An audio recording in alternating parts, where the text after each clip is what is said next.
నమస్తే అండి.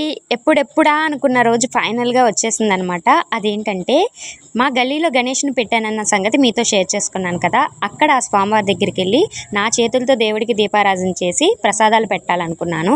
సో, ఫైనల్‌గా అమ్మ అయితే ప్రసాదాలు చేశారు. అవన్నీ తీసుకొని స్వామివారి దగ్గర దీపారాధన చేద్దామని చెప్పి వెళ్ళి ఈ రోజున మంచిగా దీపారాధన చేసుకొని స్వామివారికి ప్రసాదాలైతే పెట్టుకున్నాననమాట.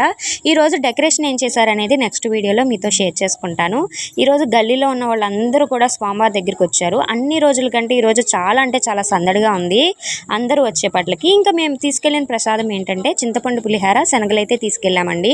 ఇంక ఇంటి పక్కన వాళ్ళు కేసరైతే తీసుకొని వచ్చారు. ఇంకా స్వామివారికి ఈరోజు నైవేద్యంగా ఇవైతే పెట్టారు. సో చూశారు కదా మా స్వామివారు ఎంత ముద్దుగా ఉన్నారో. ఇంతకీ నేను స్వామివారికి ఏం దండం పెట్టుకున్నానో తెలుసా? సో ఈ వీడియో చూసే ప్రతి ఒక్కళ్ళు బాగుండాలని చెప్పి మనస్ఫూర్తిగా దండం పెట్టుకున్నానండి. మీరు కూడా స్వామివారికి మంచిగా దండం పెట్టుకోండి. ఇంతకీ మన ఛానల్ కొత్తగా చూస్తున్న వాళ్ళు ఎవరైనా ఉంటే ఛానల్ని సబ్స్క్రైబ్ చేసుకొని వీడియోకి లైక్ చేయండి. Thank you so much. Bye.